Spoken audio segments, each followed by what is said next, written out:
Сайн байцгаана уу? Шижил ухаан тань мэдхүн од мөндөр суугтанд хүрч байна. Уран зураг нэвтрүүлэг эхлэхэд бэлэн болоод байна. Студид өнөөдөр урлаг судлаач Маш Батын Амина, хөтлөгч Мөнх Цулмын бий ажиллаж байна.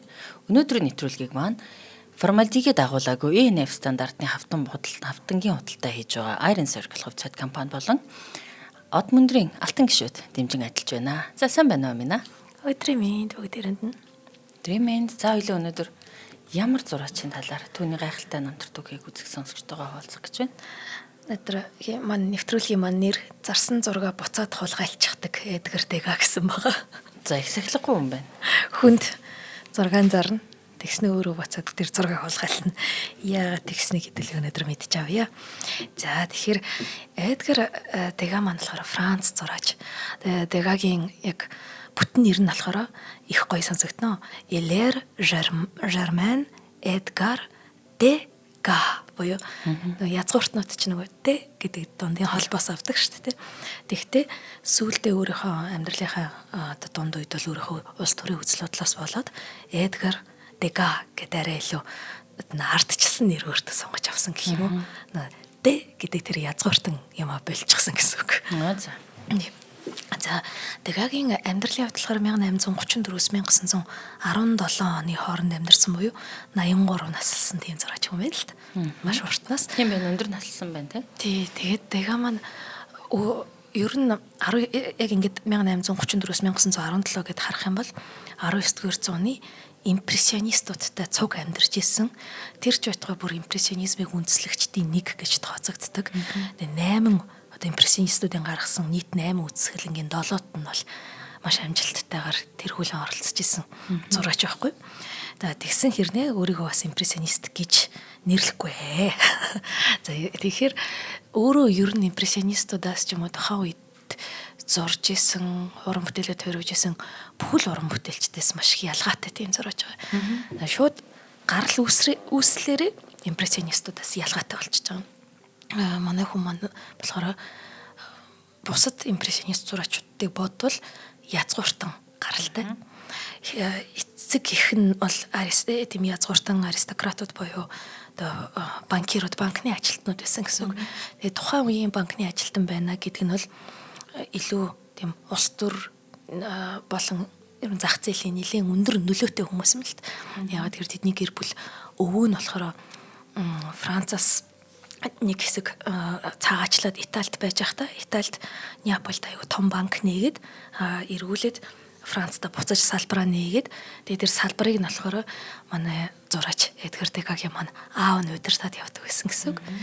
Тэгээд зан характерын хувьд бол Дега их сонирхолтой хүн. Ер нь шууд хэлэхэд Дега балетчин эмэгтэй хүний 1500 бүтээлэг хийсэн. Харин тэгээд тэгсэн мөртлөө амьдралдаа ганц ч за яг нэг циркч эмэгтэй хүнд дурлсан байж магадгүй. Гэхдээ хизээч эмэгтэй хүнтэй ямар харилцаатай байгаа вэ гэдгээ хамгийн ойр дотны найздаа ч хэлдэггүй тийм интроверт, тийм тотгошоо хүн байсан. Тэгээд надаа энэ амар гоё санагдсан. Ямар ч тийм өөрийнхөө хувийн амьдрал руу бусдыг халдаахгүй. Тэгэхэд ер нь бол хүмүүс айгу муулдаг байсан юм Эдгар Дегаг мизантроп буюу хүнд амар дургу те хүнээс ч ирхдэг, хүнээс цогцдог. Тэгээ аргачгүй илгүүдээ нөө урлан дотроо зургаа зураад тэгээд найзууд нь тогшингот найзуудтай хүртэл онгойлгож өгөхгүй. Тэгээд бүр тэгтээ амар дотгошоогоо хаагдмал юм ярьдаггүй байсан юм уу гэхээр бас тодорхой хэмжээнд им хошин шогийн тийм үзүүлбэр үзүүлэх авьяастай. Тэгээд хүнд нэг юм хэлэхээр хитрхи шулуун нөгөө хүнийхээ зүрх сэтгэлийг ерөөсө гомдоож ийнү гэж бодохгүйгээр шууд шулуун хэлчихдэг тийм юм байсан гэдэлтэй.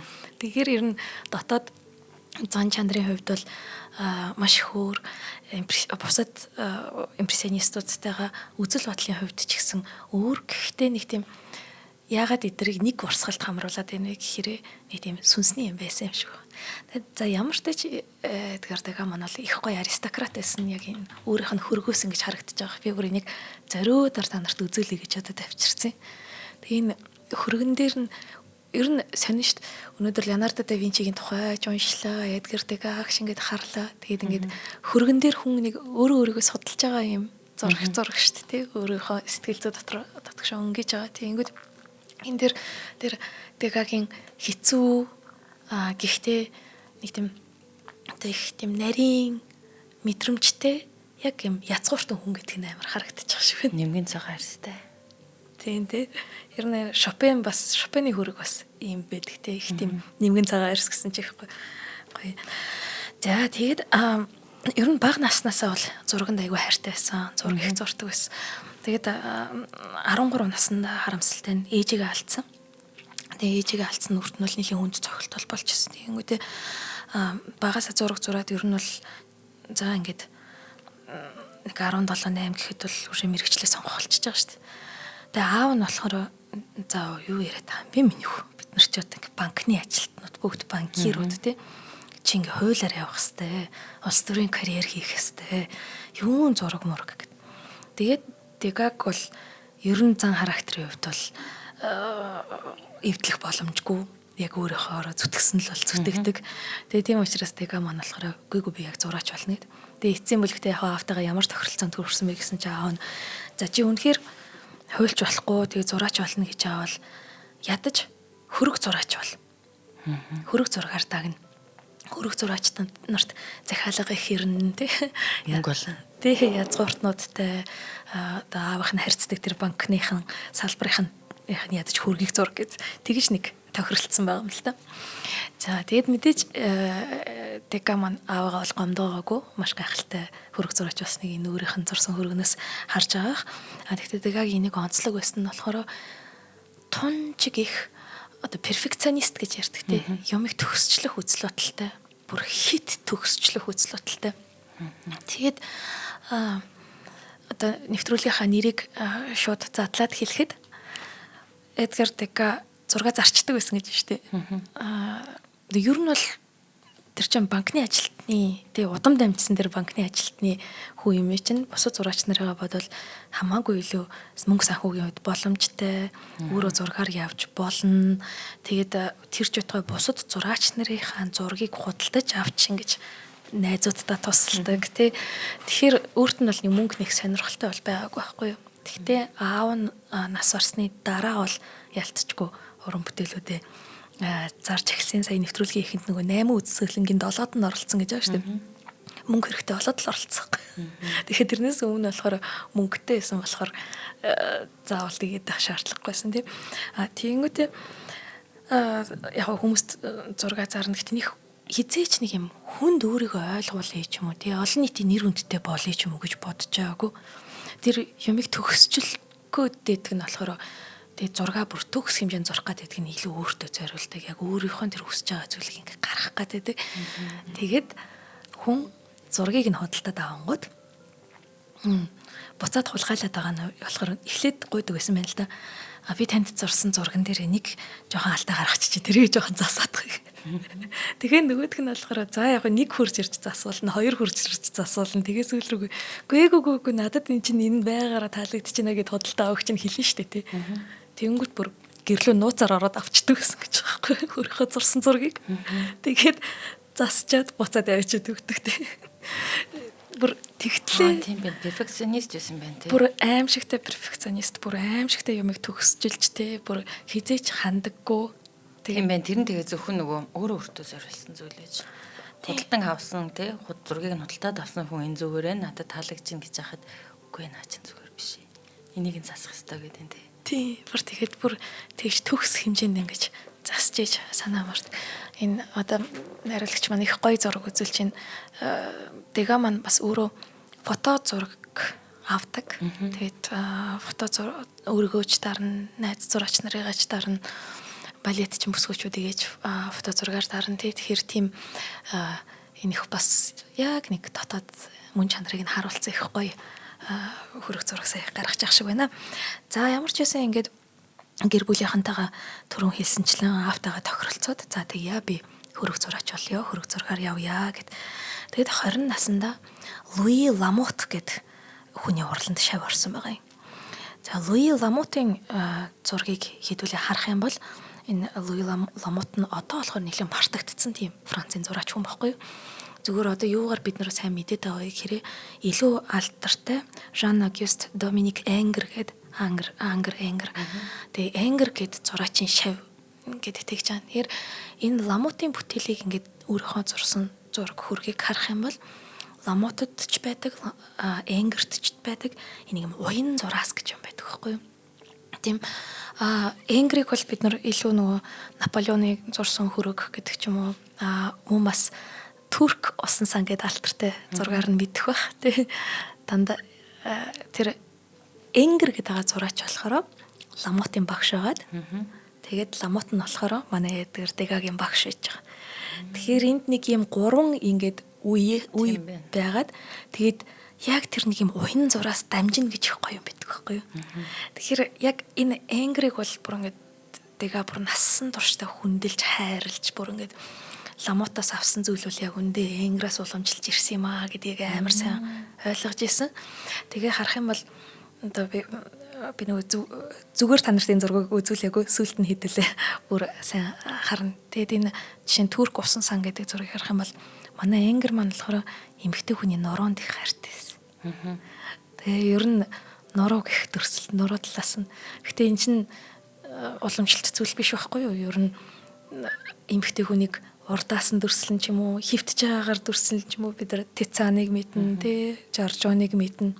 Тэгэнгүүт энд болохоор жишээ нь Турк усан сан гэдэг зураг дээр энгэр маань зохиомжийн бүр төвд нэг хөгжим тоглож байгаа. Нуруу харуулсан. Үзэгч рүү ингээд нуруугаа харуулсан бүсгүй төрсөлж байгаа байхгүй. За ямар ч байсан энэ хоёр хүнээс бол энэ одоо уралтанд нь бол шав орж юм одоо ламутын шав болоод тэр энгрийн уламжлалыг бол авсан байгаа.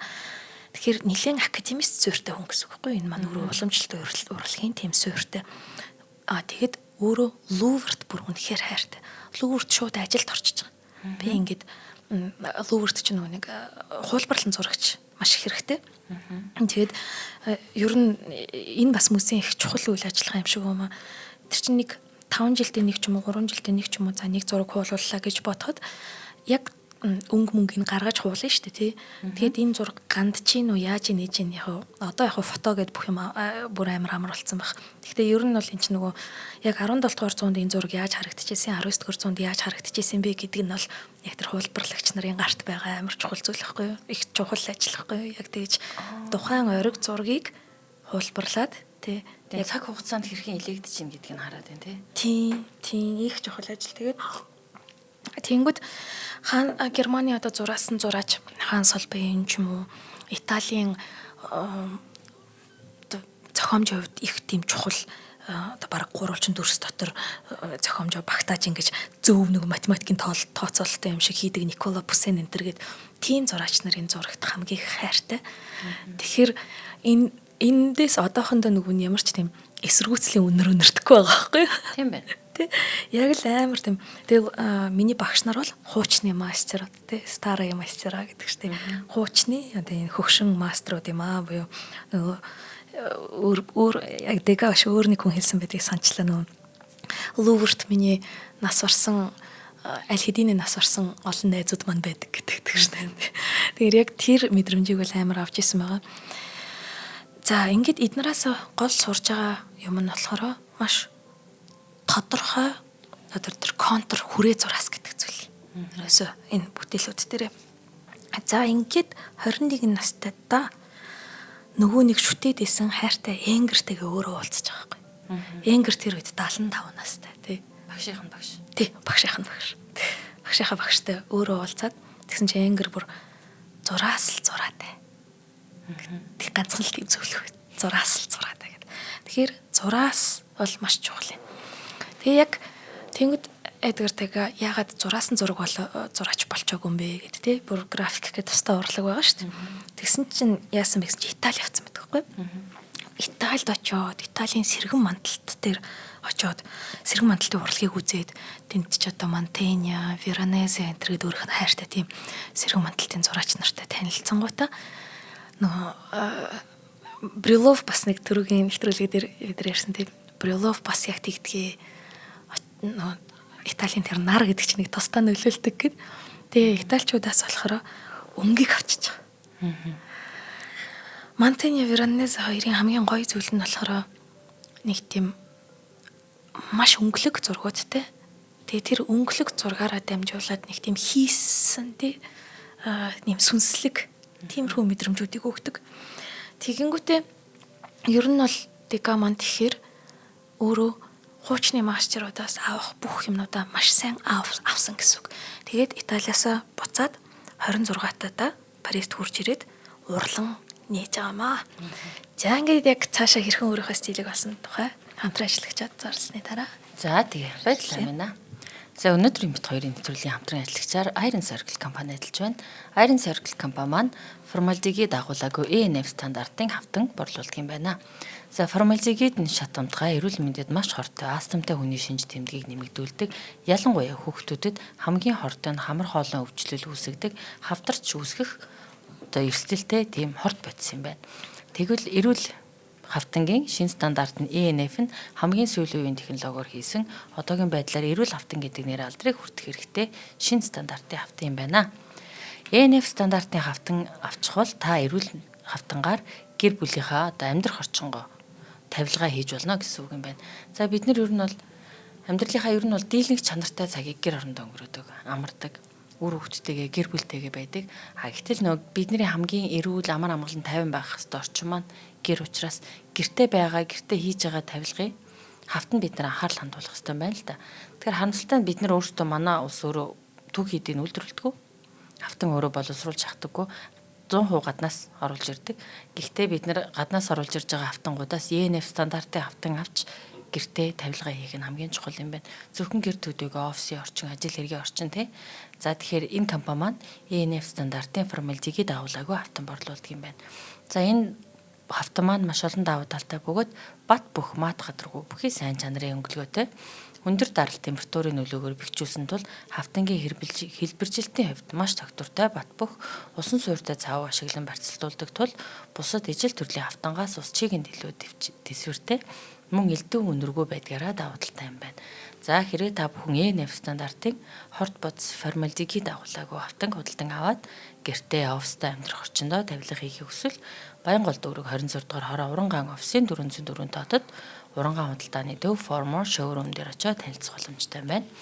Харин та 9909 80 уучлаарай 9909 2087 9909 2087 9988 9921 9988 дугаараар холбоо яриад мэдээлэл авах боломжтой байна. За өнөөдрийн нэвтрүүлгийн ивент тэтгэгчтэй баярлалаа. Баярлалаа. Зүгээр нөгөө таныг яг утасны дугаараа хийсэн чинь санаанд орчлоо. Нөгөө дээр үед FM тэгээд өөр нөгөө YouTube сог мог гэж байгаагүй шүү дээ. Тэгэнгүүт нөгөө утасны дугаарыг цээжилж авахгүй л хэвээр амар хичээж сонсдог байчихлаа. Нөгөө яар нь бал цаасаа бэлдэн тэгээ заримдаа нөгөө бас зөв сонсогдохгүй байдаг тийм. Тэгэнгүүт одоо бол ивент тэтгэгч нартай маш их баярлалаа. Биднээс бас нөгөө YouTube-ээр үзэхэр илүү одоо мэдээлэлүүд нь тодорхой явж байгаа бах тий. За маш их баярлалаа. За манай хүн юу ялаа жил байсан байна. Үүнийх амар бол удаагүй. Тийм. Италид яагаад байж байгаа хэрэг цаашаа Итали болон Америк гэд газруудаар нь бас явж байсан байхгүй. Аавын талынх нь хамаатнууд Итали байдаг, ээжийн талынх нь хамаатнууд болохоор Америкт байдаг. Тэгэхээр ийш тийшээ ер нь бол ингэж яваад ах боломжтой. Тийм байсан. Тэгэхээр бол Парист буцаж ирэхдээ бол 26-тай байсан гэж тэгж байгаа. Гэхдээ аминаа ингэж ахын зураачд Италид очихороо өнгөний хувьд төгсрөөд байгаа юм. Өнгийг бүр ингэж маш гарамгай эзэмшдэг болоод гэхдээ өөрсдийнхээ стил хэв маягаар зурж байгаа ч гэсэн яг тэр чиний хэлдэг тэр Италийн нар яг тэрийн өнгийг ойлгоод олоод ах юм. Тэр нь ямар учиртай юм болоо. Харин нэг тэр нарны мэдрэмж угаасаа шал өөр баха. Тэгтээ тэгээ болохоор айгүй сонин эсрэгээрээ нармар юм байгалийн гэрэл гэж байдаг шүү дээ. Тийм байгалийн гэрэл хамаагүй гадаад орчин зурдаггүй зураач шүү дээ. Тийм. Дандаа дотор орчин хиймэл гэрлийг. Тийм. Тэгэхээр магадгүй яг тэр Дегагийн хувьд бол Мантения Веронез энтрийн зургууд нь өөрөө амар тийм тод байсан болохоор тий. Тэд нар чинь бол яг Итали зураач нар шүү дээ. Тэгэхээр тэр зургаар нь дамжуулж илүү авсан байж болох юм. За Италид гэснээс Италид болохоор нөгөө сая аавын хамаатнууд байдаг гэдэг хэлжсэн шүү дээ. Тэгээд аавынх нь хамаатан баруун цол гэдэг чи одоо юу гэх юм бэ? Гүнтэн гэхэр чин герцог болчихж байгаа шүү дээ, тий. Баруун л бат. Баруун л хийн шүү дээ. Бид нар одоо ямар бэйл, бэйс, гүн гэд монгол хэлэнд байдаг цолоороо орчуулалттай биш. Ямар ч юусэн нилийн тийм өндөр язгууртан цолтой гэр бүл бол тэгээд мань хүлээж авсан Бэлэлигийн гэр бүл гээд. За энэ дээр болохоор нөгөө аавын талынх нь аавга их чинь байгаа гэсэн үг. За Бэлэлигийн гэр бүл гэдэг хөрөг зургийг одоо нөгөө яг аавда амлсны дагуу хөрөг зураач болохын хувьд болсон гэдгийг ингээд батлаад Бэлэлигийн гэр бүл гэдэг зургийг зурж байгаа аавынхаа хамаатнуудыг. Тэгэхдээ энэ зурган дээр ингээд харах юм бол за ингээд тэр баруун Бэлэл болон түүний эхнэр одоо барууны эхнэр Лаура энэ хоёр зугтаа тэгээд хоёр охинтойгоо гэж бодож байгаа бол үгүй шүү манайхан хоёр биш гурав байгаа. Гурав дахь нь гидсэнд байгаа. Тэгэхээр нөгөө Лаура айгүй тийм том хувцс өмссөн байгаа болохоор тэр нь харагдахгүй байгаа. Тэгэнгүүт энэ ууг нь бол гэр бүлийн хөрөг зураг байхгүй юу? Гэхдээ та нар ямар нэгэн фото зургийн студид ийм зураг авахулж ингээ боддоо бүгдээрээ энд ийш тийшээ таарцсан тий. За яг ганцхан үзэгчтэйгээ харилцаж байгаа нь болохоор нэг зүүн гар талд байгаа охин нь үдэс харж байгаа. Тэр Лаура эгчийн хувьд буюу гэр бүлийн одоо тэр эхнэр хүний хувьд бол үзэгчтэй хизээш харьцахгүй энэ маш тийм бардам цогцолтыг ингэж харуулж байгаа. Тэгээд тасгар хувцастай өвөө нас орсон болохоор энэ үед энэ гашуудлын хувцас өмсчихсэн тий. Тэгээд нөгөө яг дундталд нь сууж байгаа охиныг харъя гэд тэгсэн чинь энэ нэг сахилахгүй хөл байна. Тийм байна. Наашиг ингэ гарцсан. Тэгээд аав нь ч гэсэн мөн ингэ үзэгчтэй харьцахгүй. Тэгэхээр энэ болохоор яг магадгүй зурулах гад суухын өмнөх нэг тийм бүгдээр фото зурагт оруулахаас өмнө нэг ингээ хоорондоо ингээ яриад те нэг анхаарал төвлөрөхгүй байжгаад 3 2 1 гэж одоо анхаарлын төвлөрүүлж зогсоодгийн штэ. Тэрний яг нэг өмнөх мөч шиг. Дегагийн бүтээлийн онцлог нь ерөөсөө л энэ. Дега хизээж үзэгчд зориулаад үзэгчтэй цуг зургийг зурж байгаагүй. Ерөөсөө л дега өөрөө хэлдэг байсан. Цоочны нүхээр харах юмыг. Юмыг ерөөсөө хин нэгэнд зориулж биш. Яг тэр байгаа байдал. Тэ яг тэр өдөр тутмын амьдралыг гэх юм уу? Тэрийг ингэж олж авч зурах. Өдөр тутмын амьдралын нэгэн мөчийг шүүрэх гэдэг ч юм тийм. За энүүгээрээ магадгүй импрессионист гэдэг тэр зураач нартай ойртчихж болох юм. Эдвард Манетай найзалцсан байхгүй юу? Манай ч юм болохоор өглөөний цай гэдэг зургаараа их алдартай. Энэ өглөөний цай гэд зургийг харах юм бол одоо тайлбарлаж амжихгүй ч гэсэн нэг сонирхолтой деталлуудыг тий баахан хувцастай эрэгтэй хүмүүс суулгацснаа ганцхан нүцгэн эмэгтэй яг бодит эмэгтэй юм уу эсвэл тэнгэрээс унсан эмэгтэй юм уу тэгсчүүд ярианы сэдв тий тэгсэн хэрнээ ямар ч нөгөө юу яг тэнгэрээс унсан юм уу ямар нэгэн тэнгэрийн илч юм уу тий эсвэл Афродита юм уу гэхээр маш тийм энгийн өдөр тутмын эмэгтэй хүн байжаа. Тэгэхээр яг үүгээрээ болохоор нэг тийм өдөр тутмын нөхцөл байдлыг ямар нэгэн гойчлолгүйгээр дүрсэлдэг нь бас их онцлог байгаа юм. Тэгэхээр түрүүний зурган дээр чиний тайлбарыг сонсон чинь Дега өөрийгөө яагаад импрессионист биш реалист гэж тодорхойлохыг илүүддэг байсныг би ойлгох шиг боллоо. Яг л хүний амьдралын ийг л бэлдээгүү одоо тайзан зориулж те гаргахыг хичээгээгүй яг тэр нэг энгийн хор мөчийг бариад авчихсан. Тий бүр амар шүрж авч барьдаг байсан.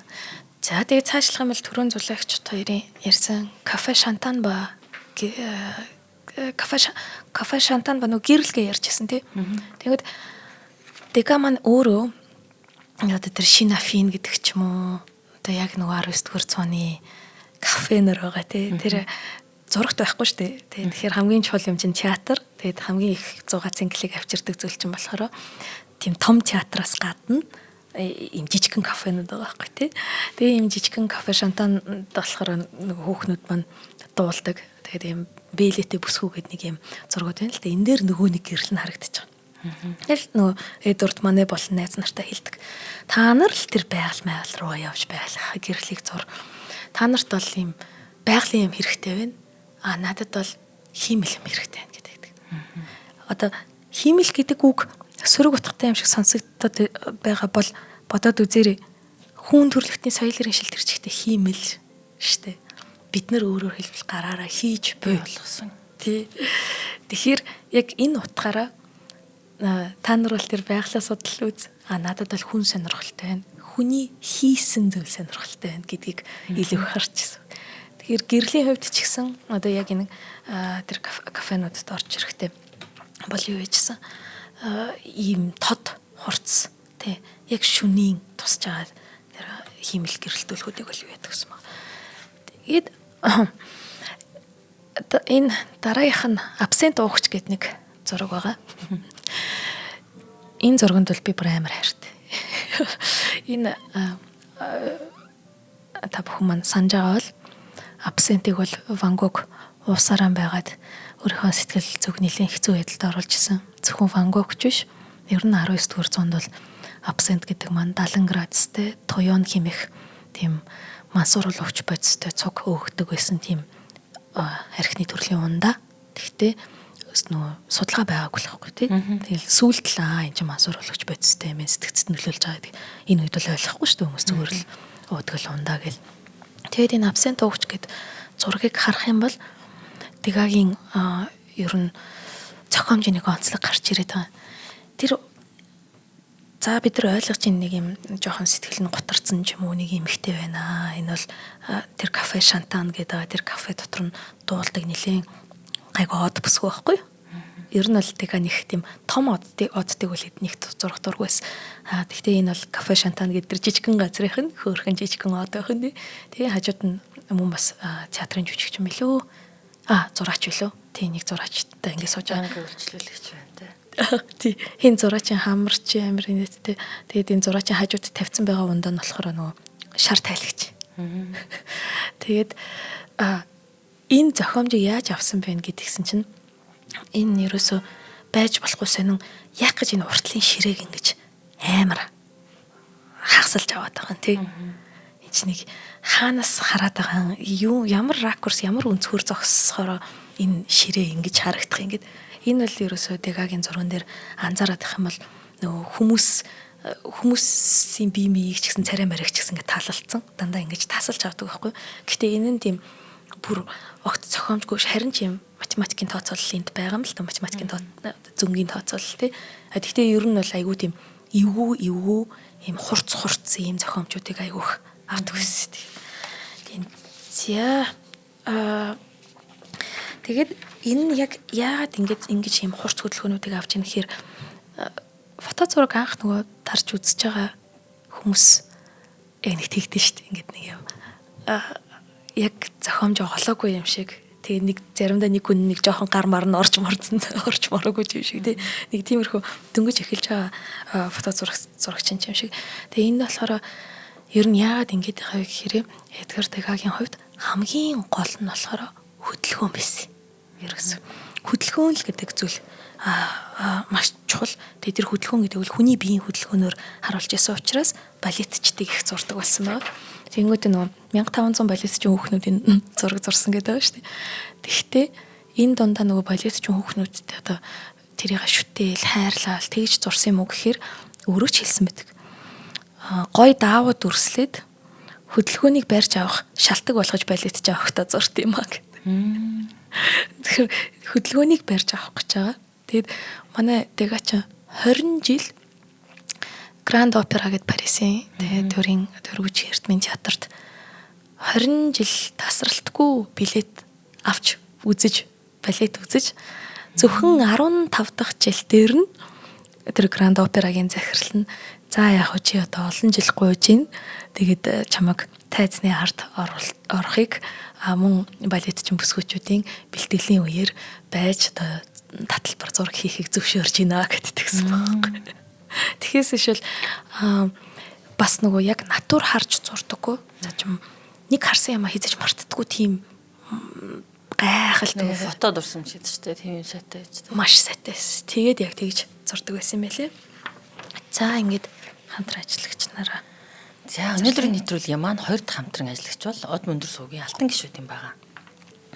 За алтан гишүүд маань ямар учиртай гэхээр шинжлэх ухаан танин мэдхүн од мөндөр суг маань одоо ингээд бид нар уран бүтээлийнхаа 2 дахь улирлыг дуусгаж байна те.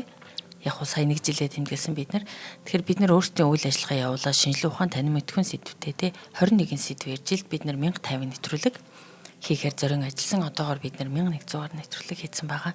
Тэгэхээр энэ бүгдийг хийхэд биднэрт эхэл дээрээ хийхэд шинжлэх ухаан танин мэдхүүг дэмждэг түгээ хийх үлсэд хамт одоо хамжин оролцох, хамтран зүтгэх биднийг дэмжих хүмүүс хэрэгтэй. Тэгэхээр алтан гишүүд маань тийм хүмүүс юм байгаа. За тэгэхээр бид нар яагаад алтан гишүүд гэж нэрлсэн бэ гэхээр хот мөндөр ихний алтан гишүүд гэдэг Facebook-ийн нууц групп байгаа. За тэгэхээр алтан гишүүд маань биднэрт жилд 100 мянган төгрөгийн хандив өгөөд манай нэг нэвтрүүлгийг бараг л 100 төгрөгөөр хүлж байгаа гэсэн үг шүү дээ тий. 100 мянган төгрөгийн хандив өгөөд энэ хүү алтан гишүүд группт орох боломжтой. За нэгдүгээрт мэдээж та эхэл дээрээ шинжлэх ухаан танин мэдхүүг хөгжүүлэх, дэлгэрүүлэх их хүсэд хувь нэмэр оруулж байна. Бид нэр үйл ажиллагааг дэмжиж байна, хандив өгж байна. А гуравдугаарт та манай алтан гишүүд группт орсноор бидний лайвд нэвтрүүлэг мод эхлээд бүгд алтан гишүүд групп дээр лайваар явдаг байгаа. Тэгэхээр лайв та хугацаа цаг алдахгүйгээр хамгийн түрүүнд тухайн нэвтрүүлгээ үзэж болон дуртай хөтлөгчтэйгоо шууд чатаар холбогдоод асуулт асууж холбогдож болно. Мөн бидний нэвтрүүлэг бичгтээ хэрхэн хөглөдгийг бас харах боломжтой байгаа юм шүү. Тийм тэгэхээр шинжлэх ухаан танин мэдхүүг Монгол улстай түгээх, монгол хэл дээрээ түгээх хүүхэд залуучуудад энэ бүгдээ хүртээлтэй болгох. Тэгээд бидний үйл ажиллагааг та дэмжих хүсвэл манай алтан гишүүн болох боломжтой.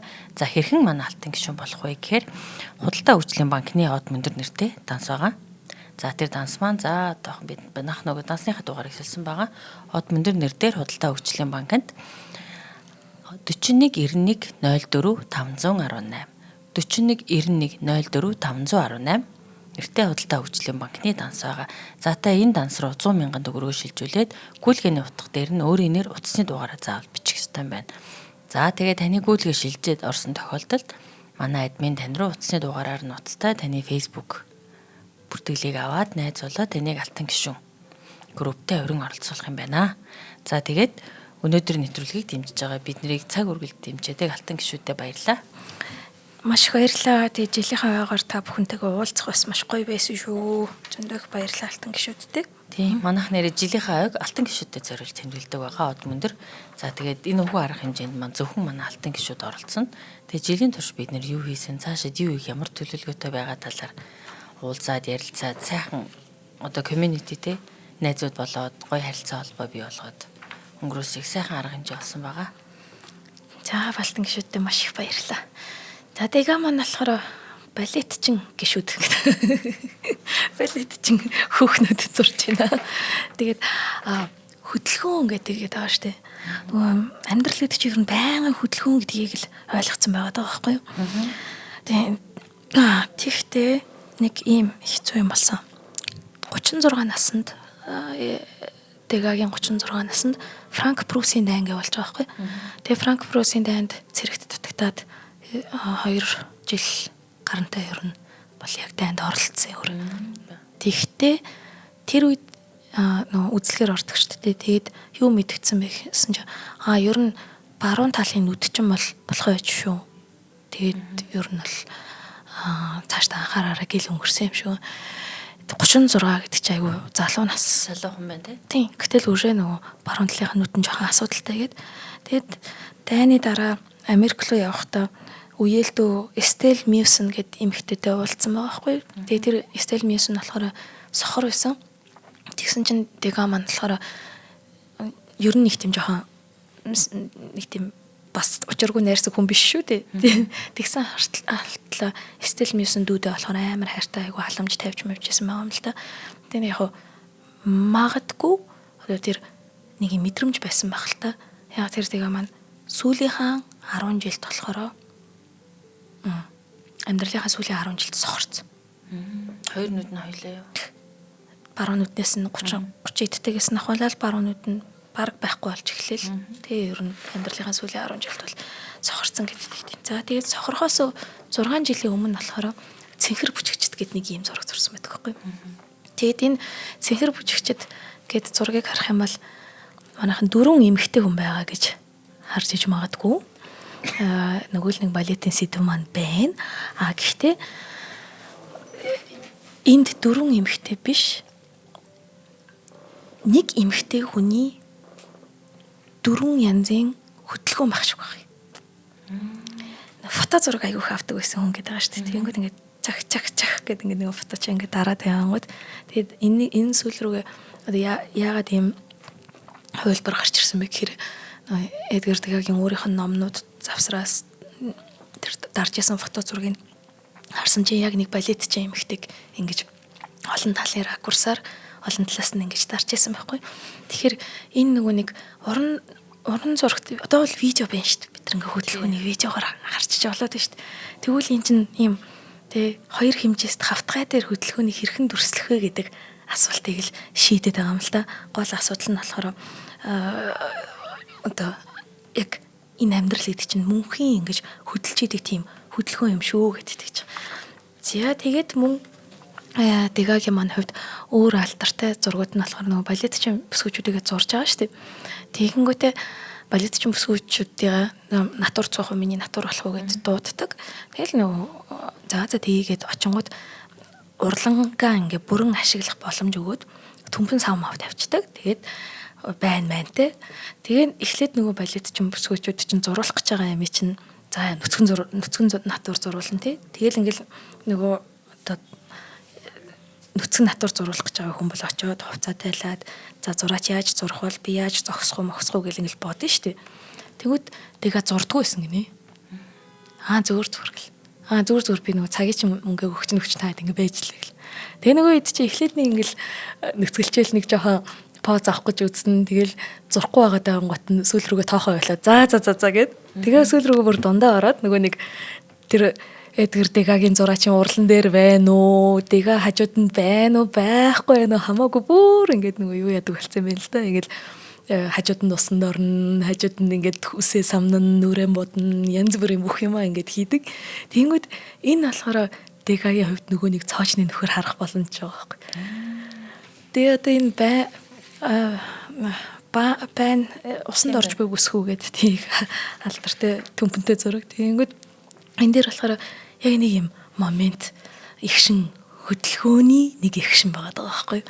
Тэгэхээр дараагийн тэр усанд орж буй эмхтэй гэдэг зургийг харах юм бол ямар санд судлаач нар шоолоод урд нь эмхтэй хүнийг те хажууд нь ингээд гоё Афродита маягаар тэгээ хажууд нь юм эрота амууруудыг дүрслээд ямар нэгэн гоё сарны цэцэг ч юм уу агар модтой дүрсэлдэг байсан бол Эдгар Дега эмэгтэйчүүдэд нөгөө биеийн шингэн саван биений мочалк тийм биеийн өргөч аваад ирлээ тэр олон сайхан сарнаны оронд баахан биеийн өргөчтэй эмэгтэйчүүдийг дүрсэлдэг. Тэгээ энэ үсээ санаж буй эмэгтэйчүүдийг шарах юм бол тэгээ энэ яг л нөгөө таны дөрөвний хэлсэн дээ. Тэр нэг өдөр тутмын энгийн гойчлоогүй тэгтээ зүгээр өөрөөрөө ахуудаа уршиж байгаа тэр нэг хорон бүчлээ те.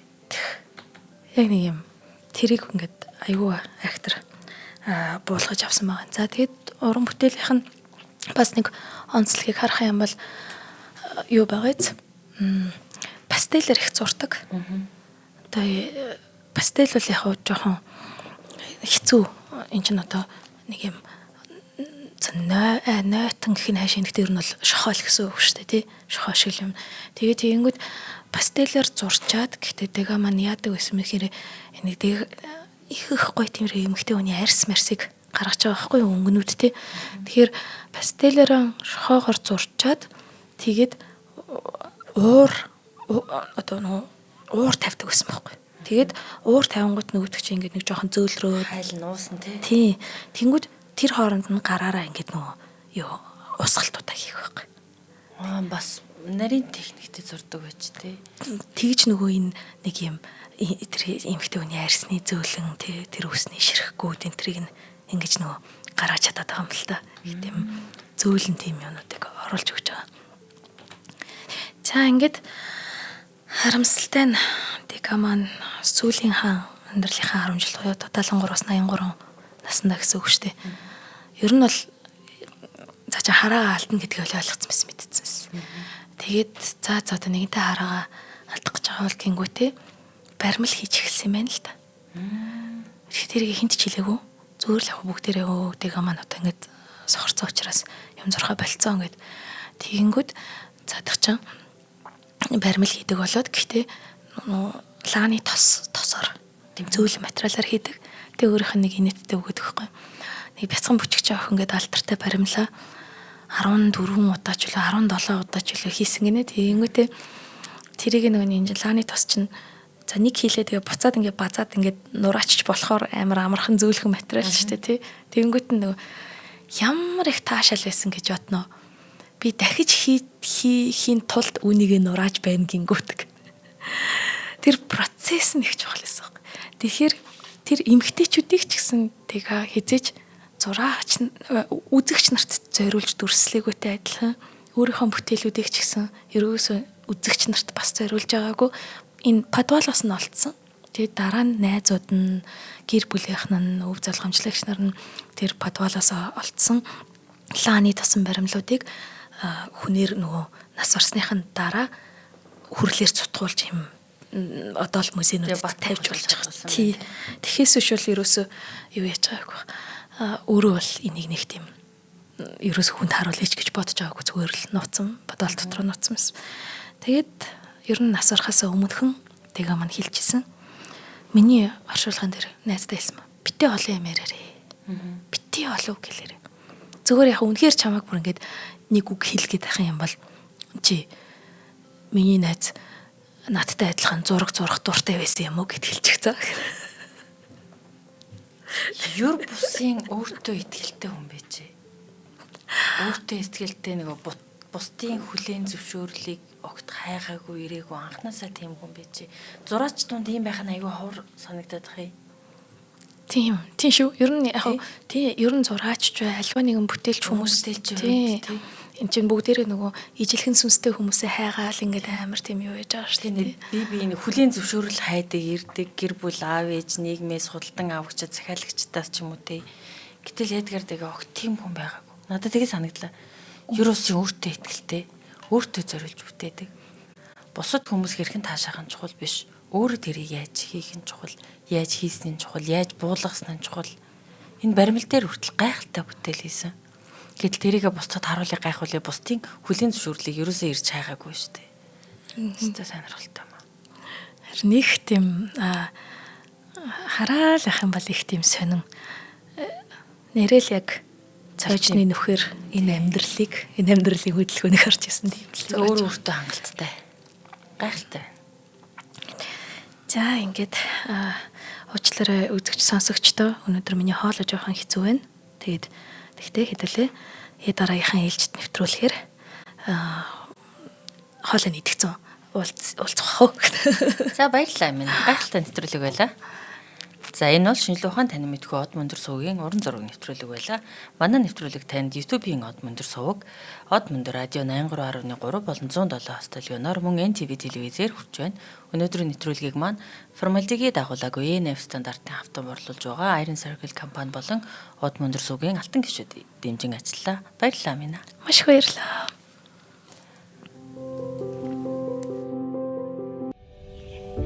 Нэвтрүүлгийг хүлээн авсан Нарны аймгийн монголчуудтай баярлалаа. Од мөндөр сувг нь энэ мэдчлэн таны мэдхүйн мянган нэвтрүүлгийг 2026 оны 7 сарын 1 хүртэл та бүхэндээ хүргэх юм. Их хэлээрээ шинжлэх ухаан танин мэдхүйг түгээхийн үлсэд нэгтгэх хүсвэл та бидэнд хандив өгөх боломжтой. Та нэг нэвтрүүлгийг 100 төгрөгөөр буюу 1000 нэвтрүүлгийг 100 мянган төгрөгөөр үнэлээд биднийг дэмжээрэй. Жилдээ ганцхан удаа 100 мянган төгрөгөөр биднийг дэмжснээр шинжлэх ухаан танин мэдхүйг түгээх энэ үйл хэрэг амжилттай үргэлжлэх юм. Од мөндөр нэр дээрх Худлаа банкны данс байгаа 4191 Тэг 4 518. Та 100 мянган төгрөгөөр шилжүүлэхдээ гүйлгээний утга дээр нь өөрийн нэр болон утасны дугаараа заавал бичээрэй. 100 мянган төгрөг хандалснаар од мөндөр сувгийн алтан гишүүн болох юм а. Шинжлэх ухаан танин мэдхгүй Монголд ялах болтугай.